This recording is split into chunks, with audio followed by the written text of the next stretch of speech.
क्या किया, पाकिस्तान उधर बन गया, और पाकिस्तान जब बना तो हमारा संविधान भी बनना चालू हो गया, पाकिस्तान का भी संविधान बनने लगा। हम लोग के साथ अच्छा ये था कि हम लोग का संविधान बनना चालू हुआ 1946 में और लागू हो गया 1950 में। बीच में जो 3 साल का टाइम था, 3 साल का टाइम, हम लोग का संविधान बनने में 3 साल, क्योंकि 26 जनवरी को लागू हो गया, इसको पूरा नहीं गिनेंगे। और बन तो गया था 1949 में ही, तो मेनली हम लोग के संविधान बनने में कितना साल लगा, 3 साल।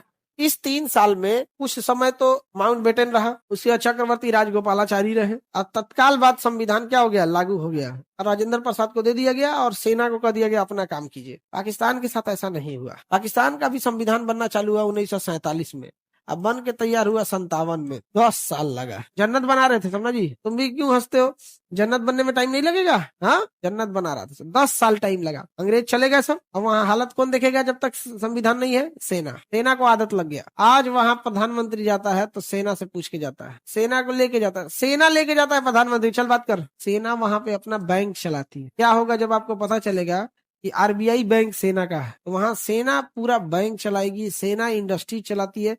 मतलब पाकिस्तान देश नहीं है, पाकिस्तान के पास कोई सेना नहीं है, बाकी पाकिस्तानी आर्मी के पास एक देश है। दुनिया के सारे देश के पास सेना है, लेकिन पाकिस्तानी सेना के पास अपना एक देश है, तो सेना वहाँ हमेशा ऐसे रहता है, अपने से फील्ड मार्शल की उपाधि देती है। उसके प्रधानमंत्री को देखिएगा, ऐसा बात करेगा सेनापति से लगेगा कि क्या बात कर रहा है। इसलिए सेनापति जो है हमेशा भारत से उलझते रहता है, क्योंकि सेनापति का वैल्यू तब तक है जब तक युद्ध जैसा माहौल हो। और वहां जैसे हम लोग यहाँ प्रधान नेता सब कैसे पोस्टर बैनर चिपकाता है सर, वैसे वहाँ फौजी सब चिपकाता है सर। वहाँ रूल बनाया सब कि कोई रिटायर होगा तो 10 एकड़ जमीन, किसी को 20 एकड़ जमीन, कोई कुछ खूब पूरा एकदम सेना को लेके रहेगा सर। अब कैसे होगा भैया, सेना से कोई बगावत कैसे ना करे, तो वहाँ सेना ने आगे किया धर्म गुरुओं को।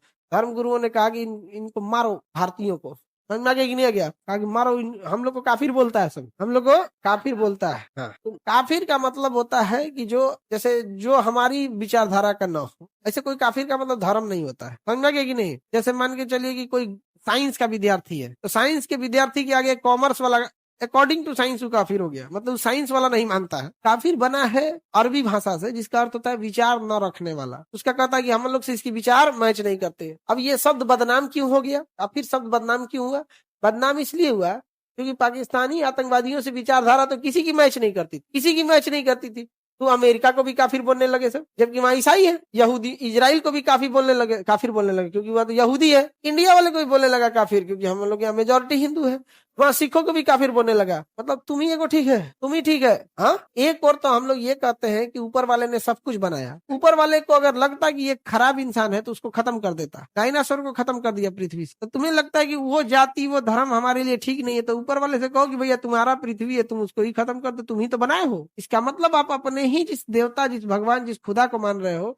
एक और तो कहते हो कि भगवान की बनाई हर चीज में देवता है, हर चीज में प्राण है, हर चीज की रिस्पेक्ट करनी चाहिए क्योंकि ऊपर वाला बनाया है। तो भैया दूसर को धर्म तो वही बना के भेज रहा है। अगर उसकी मर्जी रहती कि एक ही तरह के लोग यहाँ रहे तो एक ही तरह के लोग बना के भेजता, सबको अलग अलग क्यों बना के भेजा है। उसके बाद से इंसान ने इतना आतंकवादियों को एक ऐसा ना पहना दिया दिमाग में कि मार के जाओगे जन्नत मिलेगा। क्या मिलेगा, जन्नत में। इतना मार मारेगा ना ऊपर वाला, बदनाम करके आ रहा है, जन्नत मिलेगा। और दूसरा एक और तुम लोग को बात बताते हैं कि नरक में तुम लोग नहीं जाओगे। अभी बात हो रही थी, बात नहीं हो रही थी, हमने अपना अनुमान लगाया कि ना तुम लोग स्वर्ग में जाओगे ना तुम लोग नरक में जाओगे, तुम लोग वेटिंग लिस्ट वाले रहोगे। रीजन क्या है, यार ट्रेन में जगह नहीं है, नरक में कहाँ जगह बचा होगा। ट्रेन में तो कुछ ही लोग जाते हैं, और वो बेचारे कमाने वाले लोग हैं, उतने गुनाह भी नहीं किए हैं, बेचारे मेहनत मजदूरी करने के। तो नरक में जगह ही नहीं है, तो वेटिंग फॉर पोस्टिंग रहेगा। बाहर रहेंगे हम लोग, हॉल रहेगा, वेटिंग एरिया, वहाँ हम लोग बैठेंगे लोग सोफा वोफा पे। हाँ, हम तो स्पेशल रिक्वेस्ट करेंगे कि हमको नरक में ही भेजा जाए, क्योंकि मेरे सारे दोस्त, मेरे सारे विद्यार्थी नरक में ही मिलेंगे, तो हम अकेले स्वर्ग में करेंगे क्या। कितना खुश है सर।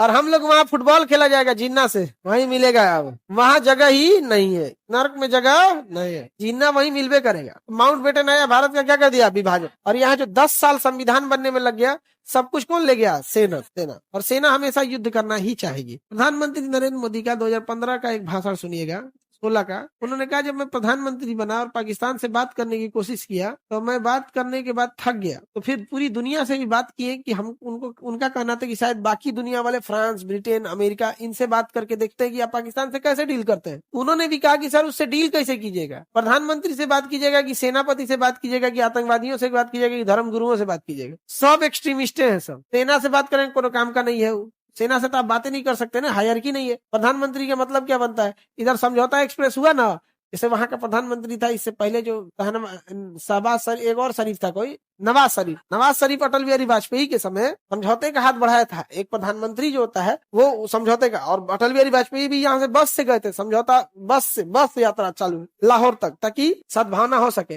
भाई परवेज मुशर्रफ सेनापति था, सेनापति कहा कि बिना हमसे पूछे ऐसे करोगे, बम ब्लास्ट करा दिया समझौता एक्सप्रेस में, कारगिल युद्ध करा दिया, कहा कि आओ और ही समझौता करने आओ। अभी इंडिया पाकिस्तान का बड़ा शांत चल रहा था, आसिफ मुनीर, ये देखिए पहलगाम का अटैक करा दिया, कितना दुर्दांत तरीके से कराया गया इन लोग। भारत में भी थोड़ा सोचना चाहिए कि कुछ नहीं करना है भारत में, बस उनके दुश्मनों को हथियार प्रोवाइड कर देना है, बाकी सारा काम खुद कर देंगे। हालांकि भारत वहां प्रोवाइड कर भी देते हैं, हमारा सोचना तो नहीं, लेकिन कितना ही सुधारेंगे उसको पाकिस्तानियों।